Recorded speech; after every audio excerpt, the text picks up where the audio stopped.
Praise Lord. സെഖരിയാവ് 5-ാം അധ്യായം 6 മുതൽ 11 വരെയുള്ള വാക്യങ്ങളിൽ എഴുതപ്പെട്ടിരിക്കുന്ന ഏഫയിലെ സ്ത്രീ എന്താണ്? മിക്കവാറും എല്ലാ ബൈബിൾ അധ്യാപകരും ഈ ദുഷ്ട സ്ത്രീയെ വീട് പണിത് പാർപ്പിക്കുന്നത് ഇറാഖിൽ, ഷിനാർ ദേശത്തിൽ അല്ലെങ്കിൽ ബാബേൽ ദേശത്തിൽ ഒരു വലിയ വ്യാപാര കേന്ദ്രം ഉണ്ടാകാൻ പോകുന്നതായിട്ടാണ് വ്യാഖ്യാനിക്കുന്നത്. ഇതൊരു വ്യാപാര കേന്ദ്രമാണെന്ന് ഈ വചനങ്ങളിൽ പറഞ്ഞിട്ടില്ല. സെഖരിയാവ് 5:6-11 അത് വായിക്കാം.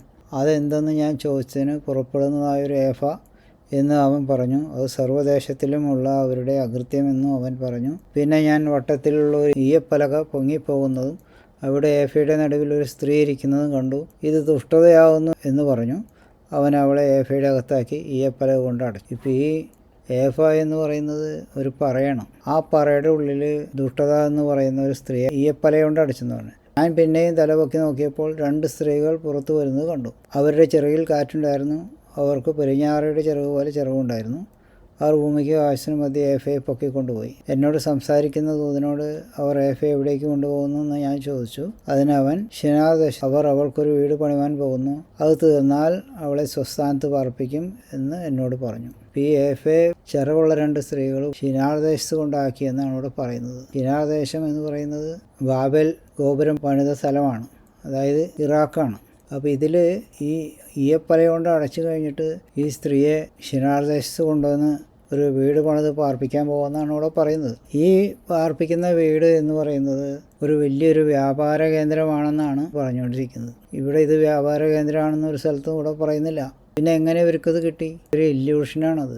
യഥാർത്ഥത്തിൽ ഇതിന് വേറൊരു വ്യാഖ്യാനമാണ് എനിക്ക് കിട്ടിയത്. അതൊന്ന് നോക്കാം.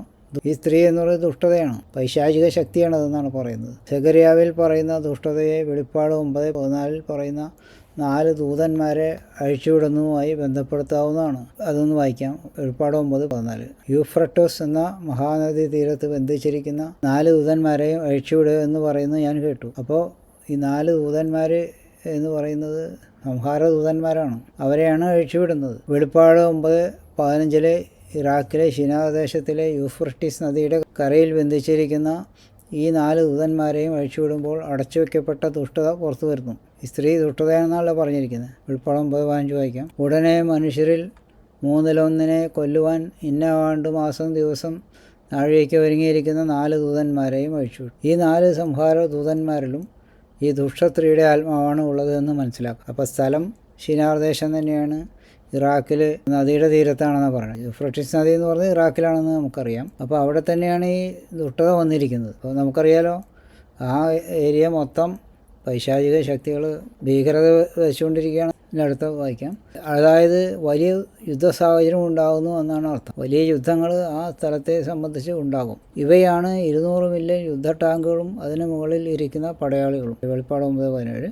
ഞാൻ കുതിരകളെയും കുതിരപ്പുറത്ത് ഇരിക്കുന്നവരെയും ദർശനത്തിൽ കണ്ടത് എന്തെന്നാൽ അവർക്ക് തീനിറവും രക്തനീലവും ഗന്ധകവർണവുമായ കവചമുണ്ടായിരുന്നു. കുതിരകളുടെ തല സിംഹങ്ങളുടെ തല പോലെയായിരുന്നു. വായിൽ നിന്ന് തീയും പുകയും ഗന്ധവും പുറപ്പെട്ടു. ഇതൊരു പാറ്റൻ ടാങ്ക് തന്നെയാണ്. അപ്പോൾ പുറത്ത് ആളിരിക്കുക എന്ന് പറയുമ്പോൾ അതാ കുതിര എന്ന് പറയുന്നത് സാധാരണ കുതിരയല്ല, അതൊരു വാഹനമാണ്. ഇത് നമ്മൾ നോക്കിക്കഴിഞ്ഞാൽ ഈ പാറ്റൻ ടാങ്കിൻ്റെയൊക്കെ കളർ ഇതൊക്കെ തന്നെയാണ്. ഇതിനെക്കുറിച്ച് നേരത്തെ വീഡിയോ ഉണ്ടാക്കിയിട്ടുണ്ട്. അത് ഞാനിപ്പോൾ എടുക്കുന്നില്ല. അത് വെളിപ്പാട് പുസ്തകം വിശദീകരണത്തിൻ്റെ വീഡിയോകൾ കണ്ടു കഴിഞ്ഞാൽ പഠിക്കേണ്ടവർക്ക് പഠിക്കാം. നേരത്തെ ഉണ്ടായിരുന്ന വ്യാഖ്യാനം എന്ന് പറയുന്നത് ഇത് ഇറാഖിലുണ്ടാകാൻ പോകുന്ന വലിയൊരു ബിസിനസ് സെൻ്റർ ആണെന്നാണ്. അത് വെസ്റ്റേൺ ആൾക്കാരുടെ വ്യാഖ്യാനമാണ്. പാസ്റ്റർമാരെല്ലാം അതങ്ങനെ തന്നെ കോപ്പി അടിച്ചിട്ടാണ് ഇതിങ്ങനെ പറയുന്നത്. യഥാർത്ഥത്തിൽ അതല്ല. ഷിനാർ ദേശം എന്ന് പറയുമ്പോൾ അത് അവിടെ ഇറാഖ് തന്നെയാണ്. വെളിപ്പാടിലുമായിട്ട് ഈ വചനങ്ങൾ മാത്രമേ അതിന് കമ്പയറബിളായിട്ട് കാണുന്നുള്ളൂ. വെസ്റ്റേൺ ആൾക്കാരെ പിന്തുടർന്നുകൊണ്ടുള്ള ഈ വ്യാഖ്യാനങ്ങളൊന്നും പലതും തെറ്റാണെന്നുള്ളത് നമ്മൾ അതിനെപ്പറ്റി ഇരുന്ന് പഠിച്ചു നോക്കുമ്പോൾ മനസ്സിലാവും. മറ്റുള്ളവർ നമുക്കത് കേൾക്കാം, പക്ഷേ അത് കേൾക്കുമ്പോൾ അതിൽ ശരിയുണ്ടോ എന്നുള്ളത് ദൈവത്തിൻ്റെ വചനം വെച്ച് നമ്മൾ നോക്കണം. അത് നോക്കാതെ വെറുതെ അവർ പറഞ്ഞതെല്ലാം ശരിയാണ് എന്ന് വിചാരിച്ചിരുന്നു കഴിഞ്ഞാൽ നമുക്ക് സത്യം മനസ്സിലാവില്ല. അപ്പോൾ അതുകൊണ്ട് അവർക്ക് മാത്രമല്ല കുഴപ്പമുള്ളത്, ഇവരുടെ വലിയ വാചകമൊക്കെ കേട്ട് അതിൽ വീഴുന്ന ആൾക്കാരൊക്കെ ആ തെറ്റ് റിപ്പീറ്റ് ചെയ്യും. എന്നിട്ട് അത് എല്ലാ വേദികളിലും അത് ഇവരിങ്ങനെ നുണ പറഞ്ഞുകൊണ്ടിരിക്കുകയാണ്. അത് അവർക്ക് നല്ലതല്ല. നുണ പറയുന്നവർക്ക് ആർക്കും സ്വർഗ്ഗരാജ്യത്തിൽ അവകാശമില്ല എന്നാണ് വചനം പറഞ്ഞിരിക്കുന്നത്. ദൈവത്തിൻ്റെ വചനം എന്താണ് പറയുന്നത് അതാണ് നമ്മൾ നോക്കേണ്ടത്. അതുമായിട്ട് ഇതിൽ കമ്പയറബിളായിട്ടുള്ള എന്തെങ്കിലും കാര്യങ്ങളുണ്ടോ അങ്ങനെ നോക്കിയപ്പോഴാണ് എനിക്കിത് ഇങ്ങനെ മനസ്സിലായത്. ഇതിപ്പോൾ ഇത് 100% ശരിയാണോന്ന് ചോദിച്ചു കഴിഞ്ഞാൽ അങ്ങനെ നമുക്ക് പറയാൻ പറ്റില്ല. ഇവർ പറയുന്ന കമ്പാരിസനേക്കാൾ കൂടുതൽ റിയലിസ്റ്റിക് ആയിട്ടൊരു കമ്പാരിസനാണ് ഇപ്പോൾ എനിക്ക് കിട്ടിയിരിക്കുന്നത്. ഇത്രയും പറഞ്ഞ് നിർത്തുകയാണ്.